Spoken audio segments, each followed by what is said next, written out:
अस्सलाम वालेकुम। साफ़ी dairy channel में मैं हूं आपका दोस्त सैयद इरशाद बुखारी। वीवर्स, आजकल इमरान खान एक बहुत बड़ा इशू बना हुआ है, जिसने रूस और यूक्रेन की जंग पर से भी अक्सरियत की तवज्जो हटा दी है। 120 दिन के धरना के बाद अब उसने जो काम किया है उसकी दुनिया भर में कोई मिसाल नहीं मिलती। मुल्क भर में सियासी हलकों में हलचल मची हुई है। अगर चीफ जस्टिस पाकिस्तान बर वक्त आज खुद कानूनी नोटिस ना लेते तो वसी पैमाने पर खून खराबा हो चुका होता और मुल्क में फ़ौजी मार्शल भी लग चुकी होती।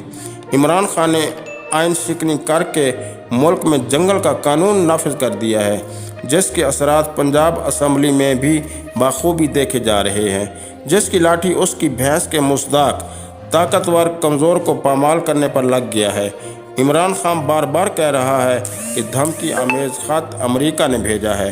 अमेरिका अपनी सफाइयाँ देने पर मजबूर हो गया है कि ये ख़त उसने नहीं भेजा। रूस की मजम्मत पर भी अमेरिका ने अपनी सफाई दी है कि उसका इस ख़त से कोई ताल्लुक़ ना है, जबकि इमरान खान बाज़िद है कि ये ख़त अमेरिका ने भेजा है। मुल्क की सिक्योरिटी एजेंसी भी इस ख़त को सच्चा करार ना दे रही है। आर्मी चीफ ने रूस यूक्रेन जंग को गलत करार दिया है और अमेरिका के साथ बेहतर ताल्लुकात इस्तिवार रखने पर जोर दिया है। इमरान खान इस वक्त आफत का परकला बना हुआ है। उसकी हट धर्मी मुल्क को माशी पाबंदियों का शिकार करा सकती है। अगर कुवैत के वज़ीर आज़म की तरह इस्तीफ़ा दे दिया होता तो बेहतर होता। मुमकिन है कि अदालत इसके खिलाफ फैसला देकर इसकी मंजी न ठोक